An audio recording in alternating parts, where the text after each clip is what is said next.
ರಾಮ ಮಂದಿರ ಲೂಟಿ ಪ್ರಕರಣದಲ್ಲಿ ಕರ್ನಾಟಕ ಕನೆಕ್ಷನ್ ಇದೆ ಅಂತ ಆರೋಪ. ಈಗ ಇಷ್ಟು ದಿವಸ ನಾವು ಇಡೀ ದೇಶದಲ್ಲಿರೋ ಯಾವುದೇ ದೇವಸ್ಥಾನ ಎಲ್ಲ ಹೋದ್ರೂ ಕೂಡ ಚಪ್ಪಲಿ ಕಳ್ಳರಿದ್ದಾರೆ, ಎಚ್ಚರಿಕೆಯಿಂದ ಇರಿ ಅಂತ ಇದ್ರು. ಇನ್ಮೇಲೆ ಯಾವುದೇ ದೇವಸ್ಥಾನಕ್ಕೆ ಹೋದರೆ ಹುಂಡಿ ಕಳ್ಳರಿದ್ದಾರೆ, ಎಚ್ಚರಿಕೆ ಅಂತ ಬೋರ್ಡ್ ಹಾಕ್ಸ್ತಾರೆ BJP ಅವ್ರು ಬಂದ ಮೇಲೆ.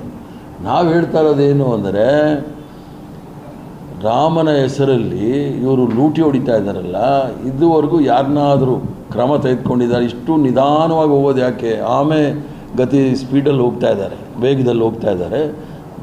ತಕ್ಷಣ ಕ್ರಮ ತೆಗೆದುಕೊಳ್ಬೇಕು. ಇದರಲ್ಲಿ ಯಾರ್ಯಾರು ಇದು ಎಲ್ಲಿಗೆ ಹೋಗುತ್ತೆ 200 ಕೋಟಿ ಅಂತೇಳಿ. ಅದು ಕರ್ನಾಟಕದವ್ರಿಗೂ ಸಹ ಬಂದಿದೆ. ಕೆಲವರಿಗೆ ರಿವಾರ್ಡ್ ಕೊಟ್ಟಿದ್ದಾರೆ. ಅವರು ಗೋಹತ್ಯೆ ಕಾನೂನು ವಿಚಾರದಲ್ಲಿ ಬಿಲ್ ಪಾಸ್ ಮಾಡಿದ್ರು ಅಂಥೇಳಿ ಕೆಲವರಿಗೆ ಅವ್ರಿಗೆ ಇದು ಕೊಟ್ಟಿದ್ದಾರೆ, ಅವಾರ್ಡ್ ಕೊಟ್ಟಿದ್ದಾರೆ. ಭಾಳ ಆಳವಾಗಿ ಅದು ನಾವು ಈಗಾಗಲೇ ಹೇಳಿದ್ದೀವಿ. ಸುಪ್ರೀಂ ಕೋರ್ಟ್ ಜಡ್ಜ್ ನೇತೃತ್ವದಲ್ಲಿ ಇದು ತನಿಖೆ ನಡೀಬೇಕು ಅಂತೇಳಿ. SIT ಎಲ್ಲ ಸುಮ್ಮನೆ ಕಣ್ಣೊರ್ಸೋಕ್ಕೆ, ಯಾವುದಾದ್ರೂ ಒಂದೇ ಒಂದು ವಿಚಾರ ಮಾಡ್ತಕ್ಕಂಥ ಸಂಸ್ಥೆಗಳು ಭಾರತೀಯ ಜನತಾ ಪಾರ್ಟಿ ನಾಯಕರನ್ನ ಮಾಡಿದ್ಯಾ? ಇದರಲ್ಲಿ ವಾಷಿಂಗ್ ಮೆಷಿನ್ ಇಲ್ಲ. ನಾವಂತೂ ಆ ವಾಷಿಂಗ್ ಮೆಷಿನಲ್ಲಿ ಅವ್ರನ್ನೆಲ್ಲ ಹಾಕೋದೇ ಇಲ್ಲ, ಅವ್ರನ್ನೆಲ್ಲ ಜೈಲಿಗೆ ಕಳಿಸ್ಬೇಕು. ಕರ್ನಾಟಕ ಕನೆಕ್ಷನ್ ವಿಚಾರದಲ್ಲಿ ಅಖಿಲೇಶ್ ಯಾದವ್ ಮಾತಾಡುವಾಗ ಅನ್ರಿಜಿಸ್ಟರ್ಡ್ ವ್ಯಕ್ತಿಗಳಿದ್ದಾರೆ ಕರ್ನಾಟಕದವರು. ಅಲ್ಲ, ದೇಶದ ತುಂಬ ಅನ್ರಿಜಿಸ್ಟರ್ಡ್ ಸಂಸ್ಥೆಗಳೇ ಈ ತೊಂದರೆ ಕೊಡ್ತಾ ಇರೋದು. ಅದನ್ನೇ ನಾವು ಹೇಳ್ತಾ ಇದ್ವಿ, ಎಲ್ಲರೂ ಸಹ ಸಂವಿಧಾನದ ಚೌಕಟ್ಟಿನಲ್ಲಿ ಎಲ್ಲರೂ ಸಹ ನೋಂದಣಿ ಮಾಡ್ಕೊಳ್ಬೇಕು. ಒಂದು ವ್ಯವಸ್ಥೆ ಇದೆಯಲ್ಲ, ವ್ಯವಸ್ಥೆಯಲ್ಲಿ ಹೋಗಬೇಕಾಗುತ್ತೆ. ಅದು ನಂಬಿಕೆ, ಮೂಢನಂಬಿಕೆ, ಅಂಧಭಕ್ತರು ನಡೆಯೋದಿಲ್ಲ. ಸರ್, ಇವತ್ತಿನ ದೇಶಾದ್ಯಂತ VBG ಮಂಜೂರಿ,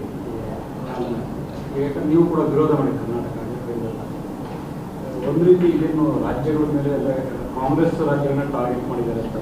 ಕಾಂಗ್ರೆಸ್ ನಾವು ಕಾರ್ಯಕ್ರಮ ತಂದಾಗ, ಮಹಾತ್ಮ ಗಾಂಧಿ ರಾಷ್ಟ್ರೀಯ ಉದ್ಯೋಗ ಖಾತರಿ ಯೋಜನೆ ಅಂತಂದಾಗ ಗ್ರಾಮೀಣ ಪ್ರದೇಶದಲ್ಲಿ ಇರ್ತಕ್ಕಂಥ ಕೃಷಿ ಕಾರ್ಮಿಕರಿಗೆ, ಬಡವರಿಗೆ, ಅವ್ರಿಗೆ ವರ್ಷಕ್ಕೆ 100 ದಿನಗಳ ಕಾಲ ಉದ್ಯೋಗ ಅವಕಾಶವನ್ನು ಕೊಡಬೇಕು ಅಂತ ಮಾಡಿದ್ವಿ.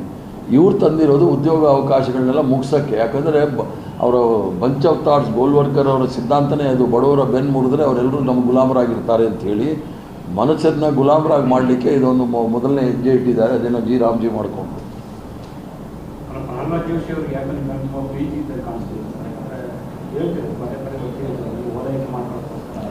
ಅವರು ಮಹಾನ್ ಪಂಡಿತರು, ಪ್ರಖರ ಜ್ಞಾನಿ, ಆಮೇಲೆ ಜಾತ್ಯತೀತ ತತ್ವದಲ್ಲಿ ನಂಬಿಕೆ ಇಟ್ಕೊಂಡಿರ್ತಕ್ಕಂಥವ್ರು. ಅವರ ಸಂಬಂಧಿಕರು BJP ಟಿಕೆಟ್ ಕೊಡ್ತೀವಿ ಅಂತ 2 ಕೋಟಿ ರೂಪಾಯಿ ತಗೊಂಡಿರೋರು. ಇವರಿಂದ ನಾವು ನಂಬ್ಕೊಂಡ್ರೆ ಅವ್ರಿಗೆ ಭಾಳ ಪ್ರೀತಿ.